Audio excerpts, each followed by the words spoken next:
ವೀಕ್ಷಕರಿಗೆ ನಮಸ್ಕಾರ. Welcome to my YouTube channel. Zee Kannada ವಾಹಿನಿಯಲ್ಲಿ ಪ್ರಸಾರವಾಗ್ತಿದ್ದಂತಹ ಪುಟ್ಟಕ್ಕನ ಮಕ್ಕಳು ಧಾರಾವಾಹಿ ಬಗ್ಗೆ ನಿಮಗೆ ಗೊತ್ತೇ ಇದೆ. ಇನ್ನು ಪುಟ್ಟಕ್ಕನ ಮಕ್ಕಳು ಧಾರಾವಾಹಿ ಡಿಸೆಂಬರ್ 21, 2021ರಲ್ಲಿ ಪ್ರಸಾರವಾಗಿತ್ತು.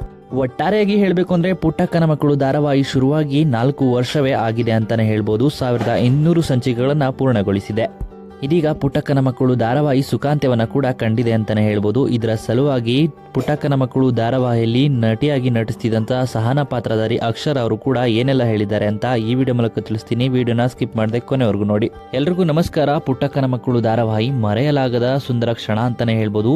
4 ವರ್ಷಗಳ ನಂತರ ಈ ಸುಂದರ ಪ್ರಯಾಣ ಕೊನೆಗೂ ಕೊನೆಯಾಗಿದೆ. ಈ ಅನುಭವ ನನಗೆ ಏನನ್ನು ಅರ್ಥೈಸಿದೆ ಎಂಬುದನ್ನು ಪದಗಳಲ್ಲಿ ಹೇಳುವುದು ಕಷ್ಟ. ಪ್ರತಿ ಕ್ಷಣ, ಪ್ರತಿ ಪಾಠ, ಪ್ರತಿ ನೆನಪು ನನ್ನ ಹೃದಯಕ್ಕೆ ಶಾಶ್ವತವಾಗಿ ಹತ್ತಿರದಲ್ಲಿ ಉಳಿಯುತ್ತದೆ. ಇದನ್ನು ನಾನು ಜೀವನವಿಡೀ ಪಾಲಿಸುತ್ತೇನೆ ಎಂದು ಸಹನಾ ಅವರು ಹೇಳಿದ್ದಾರೆ. ಹಾಗೆಯೇ ಸಹನಾ ಆಗಿರುವುದು ನನ್ನ ಜೀವನದ ಅತ್ಯಂತ ವಿಶೇಷ ಅಧ್ಯಾಯಗಳಲ್ಲಿ ಒಂದಾಗಿದೆ. ಹಾಗೆಯೇ ನೀವು ನನ್ನ ಮೇಲೆ ತೋರಿದ ಅಪಾರ ಪ್ರೀತಿ, ಬೆಂಬಲ ಮತ್ತು ಪ್ರೋತ್ಸಾಹಕ್ಕಾಗಿ ನನ್ನ ಹೃದಯಪೂರ್ವ ಧನ್ಯವಾದಗಳು. ದಯವಿಟ್ಟು ನನ್ನೊಂದಿಗೆ ನಿಂತು ಮುಂದಿನ ಯೋಜನೆಗಳಲ್ಲಿಯೂ ಕೂಡ ನನಗೆ ಬೆಂಬಲ ನೀಡಿ ಎಂದು ಸಹನಾ ಅವರು ಪೋಸ್ಟ್ ಮಾಡೋದರ ಮೂಲಕ ಪುಟ್ಟಕ್ಕನ ಮಕ್ಕಳು ಧಾರಾವಾಹಿ ಬಗ್ಗೆ ಬರೆದುಕೊಂಡಿದ್ದಾರೆ. ಹಾಗೆಯೇ ಪುಟ್ಟಕ್ಕನ ಮಕ್ಕಳು ಧಾರಾವಾಹಿ ಮುಗಿಯುತ್ತಿರೋದ್ರ ಬಗ್ಗೆ ಸೂಚನೆ ಕೂಡ ಕೊಟ್ಟು ಕೆಲವೊಂದಿಷ್ಟು ಫೋಟೋಗಳನ್ನ ಶೇರ್ ಮಾಡಿಕೊಂಡಿದ್ದಾರೆ.